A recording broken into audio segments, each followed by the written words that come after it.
going to talk about both of the games that we have seen. We have seen, though, a 3-0 win for Manchester United over Forest yesterday. What was your biggest takeaway from it, Mark?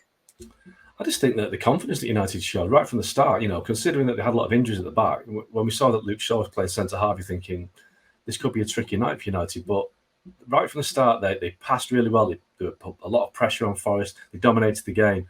I just thought they looked like, I think as Janusz said earlier, they look like a team that's coming together now.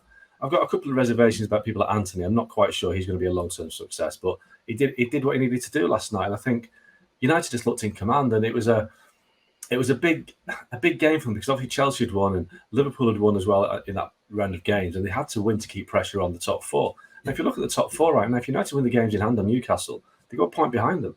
So they really are in the shake-up for not only top four, but within the top four as well. So the winning games that last season they were dropping points and struggling to win. And I think that's the change in the Ten Hag.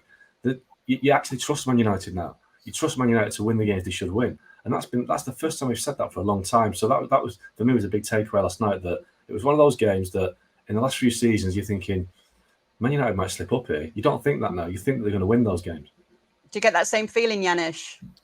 About Manchester United or Chelsea? Yeah, about Manchester United. I like what they're doing, and I haven't said that very often. Those that know me, I don't talk about United that much, but I like what I see. I see a team. I see leaders. That to me is the most important thing, because if I look at, again, I'm going to bring back Casemiro, because I think Real Madrid did the right thing, because they have a monstrous player in Tchouaméni. Mark, you've seen him in Qatar, I'm sure. I mean, some of his performances are, my goodness, what a player he is. And they needed to create a space for him, but he's still playing at his best. And I think there's more to come from him. So if you look at Varane, if you look at Lisandro Martinez, who played an important role for Argentina in the World Cup, didn't play a lot, but played some important minutes there.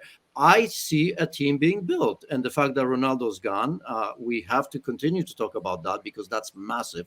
It takes away all the unnecessary narratives away from them. And Ten Hag continues to prove that he knows how to make good and tough decisions. So, when a team struggles, and we can look at Manchester United for years, we can look at Arsenal, we can look at Liverpool many years ago, the first thing, once you hit the bottom, is that you need leaders, and you need managers that understand how to build teams. And I'm starting to see that in Ten Hag and Manchester United. Thank you very much for watching ESPN FC on YouTube. For more highlights, analysis, and exclusive content, be sure to subscribe.